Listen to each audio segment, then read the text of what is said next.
দিনে বলে আল্লাহু আকবার আল্লাহু আকবার, ওই সময় তোমাদের মাঝ থেকে কান থেকে কেউ যদি বলে আল্লাহু আকবার আল্লাহু আকবার, যে সময় মুয়াজ্জিনে পড়বে আশহাদু আল্লা ইলাহা ইল্লাল্লাহ, তোমরাও যদি পড়ো আশহাদু আল্লা ইলাহা ইল্লাল্লাহ, যে সময় মুয়াজ্জিন পড়ে আশহাদু আন্না মুহাম্মাদার রাসূলুল্লাহ, তোমরাও যদি পড়ো আশহাদু আন্না মুহাম্মাদার রাসূলুল্লাহ, যে সময় মুয়াজ্জিন পড়ে হাইয়া আলাস সালাহ, তোমরাও যদি সাথে পড়ো লা হাওলা ওয়ালা কুওয়াতা ইল্লা বিল্লাহ, যে সময় মুয়াজ্জিন পড়ে হাইয়া আলাল ফালাহ, তোমরা তো সময় যদি পড়ো লা হাওলা ওয়ালা কুওয়াতা ইল্লা বিল্লাহ, যে সময় মুয়াজ্জিন বলবে আল্লাহু আকবার আল্লাহু আকবার, তোমরাও পড়ো আল্লাহু আকবার আল্লাহু আকবার, যে সময় মুয়াজ্জিন বলে লা ইলাহা ইল্লাল্লাহ, তোমরাও যদি বলো লা ইলাহা ইল্লাল্লাহ দাখালাল জান্নাহ, সাথে সাথে আল্লাহ তাআলা তোমাদেরকে জান্নাত দিয়ে দিবেন।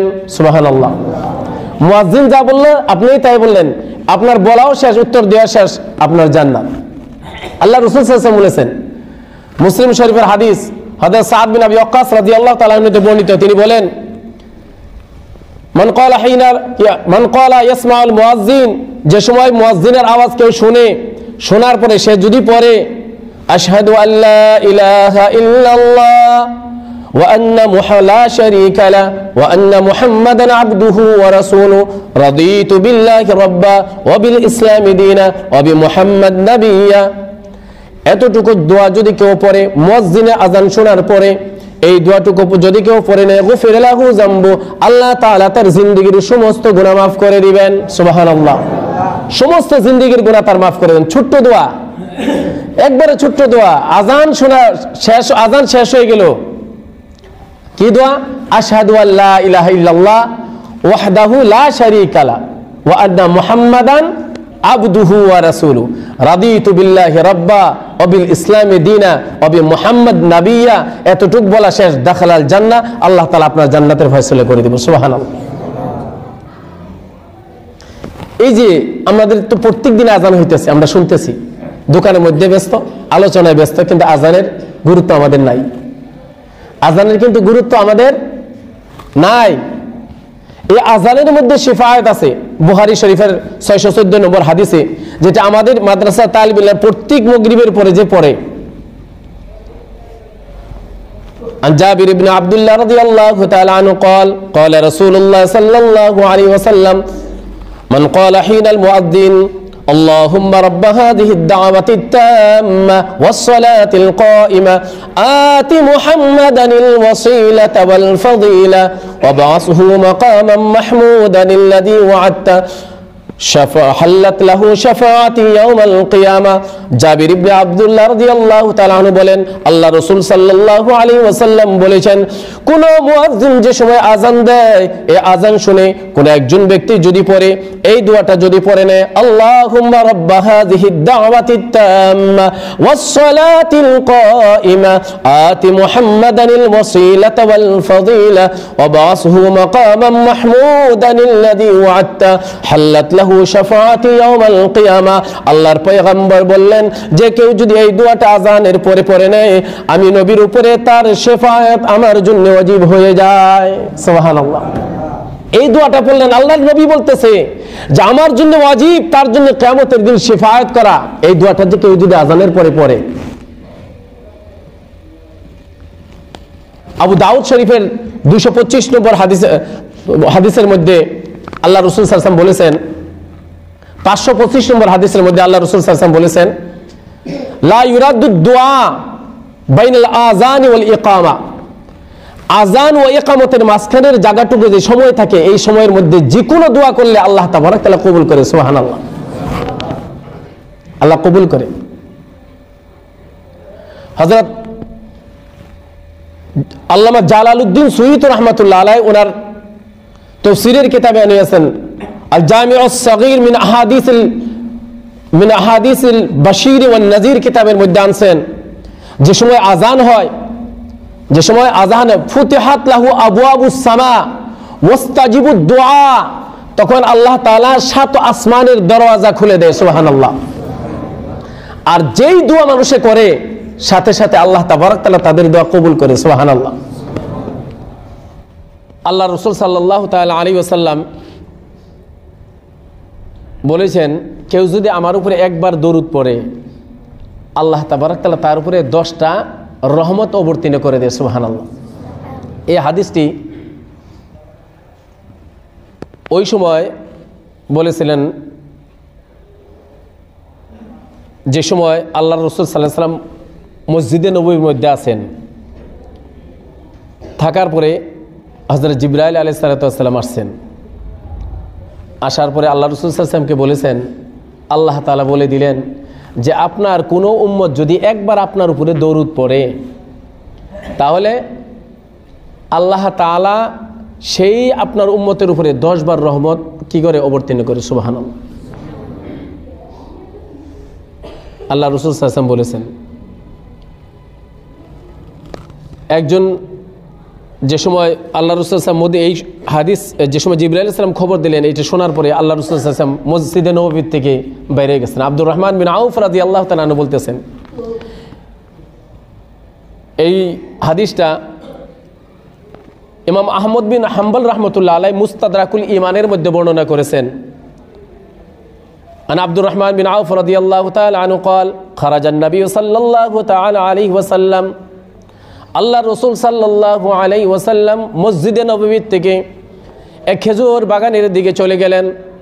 লম্বা সময় পর্যন্ত, যে সময় আল্লাহর পয়গম্বর মসজিদের মধ্যে ফিরে না আসলেন, আমি নবীজির পিছনে আমি খেজুর বাগানের মধ্যে চলে গেলাম। গিয়ে দেখি আল্লাহর পয়গম্বর সিজদারত অবস্থায় রয়েছে, লম্বা সিজদা করতেছে, ঘন্টার পর ঘন্টা, সময়ের পর সময় যেতে কিন্তু সিজদার থেকে মাথা উঠায় না। আব্দুর রহমান বিন আউফ রাদিয়াল্লাহু তাআলা আনহু বলতেছেন যে মাথা উঠায় না। আমি গেলাম, যাওয়ার পরে যে সময় আমি ভাবলাম যে আল্লাহ রসুল সাল্লাল্লাহু আলাইহি সাল্লামকে বোধহয় এই সিজদারত অবস্থায় আল্লাহ তাআলা দুনিয়া থেকে নিয়ে গেছে, আল্লাহর নবী বোধহয় দুনিয়ায় নাই। যে সময় নিকটে পৌঁছিলাম আল্লাহ রসুল সাল্লাল্লাহু আলাইহি সাল্লাম জিজ্ঞাসা, মান হাজা, কে রে আমার পিছনে? আব্দুর রহমান বিন আউফ বললেন, আনা আব্দুর রহমান ইয়া রাসূলুল্লাহ, আব্দুর রহমান ইয়া রাসূলুল্লাহ। তখন বললেন, তুমি এই জায়গায় কেন? আব্দুর রহমান বিন আউফ বললেন, ইয়া রাসূলুল্লাহ, আপনি এত লম্বা সিজদা করছেন, ঘন্টার পর ঘন্টা পার হয়ে যাইতেছে, আমি তো ভয় পাইতেছি।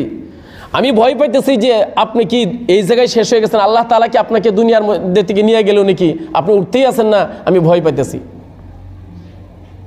আল্লাহ রসুল সাল্লাল্লাহু আলাইহি সাল্লাম আব্দুর রহমানকে বললেন যে আব্দুর রহমান, আমি মসজিদে নববী বসা থাকা অবস্থায় একটু আগে জিবরাইল আলাইহিস সালাতু ওয়াস সালাম, জিবরাইল আলাইহিস সালাম আমার নিকটে এসে অবাশশারানি, আমাকে বশারত দিল, ইয়া রাসূলুল্লাহ, মান সাল্লা সালাতান ওয়াহিদা, যে ব্যক্তি আপনার উপরে একবার দরুদ পড়ে সাল্লাল্লাহু বিহা আলাইহি আশারা, আল্লাহ তাআলা তার উপরে 10 বার রহমত নাজিল করে। আচ্ছা, এই কথাটা তোমরা শুনছো, তোমরা কত খুশি হয়েছো? আব্দুর রহমান বিন আউফকে আল্লাহ রাসূল সাল্লাল্লাহু আলাইহি ওয়াসাল্লাম জিজ্ঞাসা করছেন, কত খুশি হয়েছো? বলে খুব খুশি হয়েছে। বলে এত খুশি না যত খুশি আমি হয়েছি। এ কথাটাও তো আমরা সবাই জানি যে আল্লাহ রাসূল সাল্লাল্লাহু আলাইহি ওয়াসাল্লামের উপরে একবার দরুদ পাঠ করলে আল্লাহ তাআলা ওই বান্দার উপরে 10 বার দরুদ পাঠ করে। আচ্ছা, এটা তো আমরা শুনি, এটা এবুলেবুল হয়েছে, শুনলে আমাদের মজা লাগে না। এটা কিন্তু ব্যাপারটা তো সহজ না, কথাটা কিন্তু একটু ছোট না, কিন্তু আমাদের এহসাস হয় না, এটা শুনেই থাকি।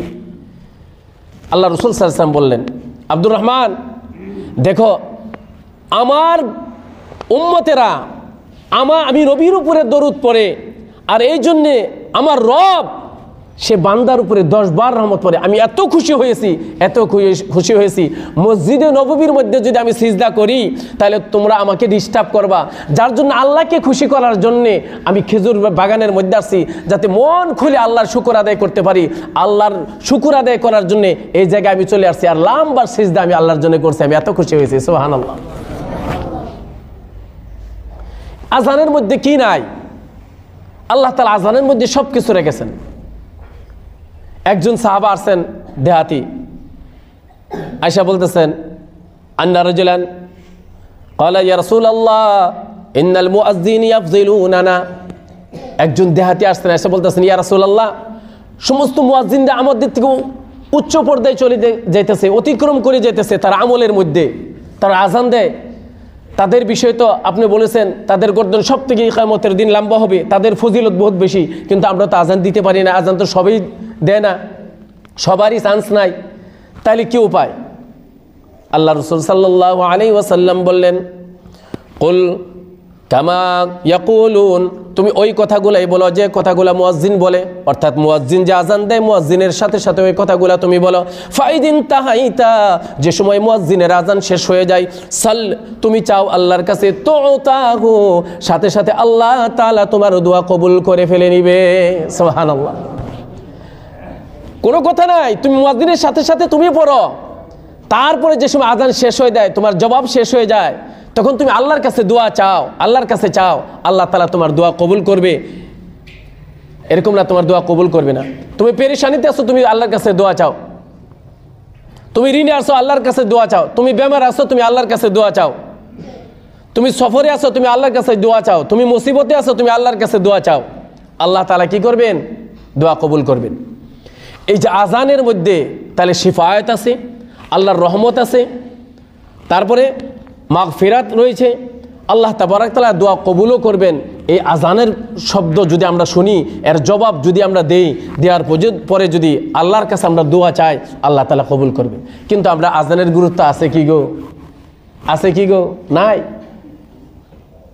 আমাদের বয়স হয়েছে কত, মনে হয় জীবনের মধ্যে কোনোদিন বোধহয় আজানের জবাব আমরা দিয়ে দেখিনি। আজানের জবাব তো দূরের কথা, আজান যে আমাদের কানে আসে, মনে হয় না যে পরিপূর্ণ আজান সুন্দরভাবে একটা কথা না বইলা যে আল্লাহর মুয়াজ্জিন আজান দিতেছে, ডাকতেছে, কত সুন্দর সুন্দর কথা কইতেছে, আমি একটু শুনি, একটু ভাবো, আমাদের এহসাস হয় নাই, আমরা জানি না।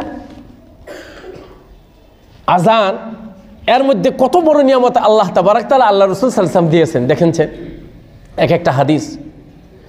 তাহলে এই আজান যদি শুনি, শোনার পরে, এই আজান শোনার পরে যদি আমরা মসজিদের মধ্যে আসি, আজান শোনার পরে যদি এই আজানের জবাব গোয়া দিলে মসজিদের মধ্যে আসি, ইকামতের আগে যদি আমরা তাহিয়াতুল ওযু হই বা সুন্নত নামাজ হই, যদি পড়ে আল্লাহর কাছে চাই, আল্লাহ দোয়া কবুল করবে না গো? আল্লাহর পয়গম্বর বলেছেন নিশ্চিতভাবে তাদের দোয়া আল্লাহ তাবারক তাআলা কবুল করবে, সাথে সাথেই তাদের দোয়া কবুল করবে, তারা যা চাবে তাই আল্লাহ তাবারক তাআলা দিবে। তো তা ভাই মহতরম দোস্ত বুজুর্গ, এই জন্যে আমাদের যে সময় আজান হয়, মুয়াজ্জিনের যে সময় নিদা দেয়, আজান দেয়, কোরআনের মধ্যে সূরা জুমায় দেখেন, জুমার বিষয়ে আল্লাহ তাবারক তাআলা কি বলেছেন? আল্লাহ বলেন, ইয়া আইয়ুহাল্লাযীনা আমানু, আমার ইমানদার বান্দারা, ইযা নুদিয়া লিস-সালাহ, যে সময় জুমার জন্য আজান দেওয়া হয়, নিদা দেওয়া হয়, ফাসআউ ইলা যিকরিল্লাহ, তোমরা দৌড়ে আসো এই আজান যে দিতেছে এইদিকে, মসজিদের দিকে, আল্লাহর জিকিরের জন্য। ফাসআউ ইলা যিকরিল্লাহ ওয়া যারুল বাই', বেচা কিনা তোমরা ছেড়ে দাও, বেচা কিনা বন্ধ করে দাও। আজান শুরু হয়ে গেছে, সব কিছু বন্ধ করে দাও, আজান শোনো গুরুত্ব দিয়ে, আজান গুরুত্ব দিয়ে তোমরা শোনো। আমি আরেকদিন বলেছি এই কথাটা, হয়তো এর মধ্যে ইখতিলাফ রয়েছে যে জুমার প্রথম আজানের পরে না এই যে মুয়াজ্জিনে যে খুতবার আগে যে আজান দেয় এরপরে, এর মধ্যে কিছু গুণা উলামাদের ইখতিলাফ আছে, কিন্তু এইটা জরুর যে আজানের পরে বেচা কিনা করাটা হারাম, আজানের পরে বেচা কিনা করাটা হারাম, আজানের পরে বেচা কিনা করাটা হারাম। এই যে নেদাদের দেওয়া হয়, আজান যে দেওয়া হয়, কিসের জন্য জানেন? মানুষকে সতর্কতা অবলম্বন করে যে আল্লাহ ব্যতীত কোনো মাবুদ নাই, আল্লাহ ব্যতীত কোনো মাবুদ নাই। তুমি দোকান করতেছো, যা করতেছো, সেকেন্ডের মধ্যে তোমার দোকান আল্লাহ শেষ করে দিবেও। 24 ঘন্টা তোমাকে সময় দিয়েছে, তার মধ্যে কিছু সময় দাও।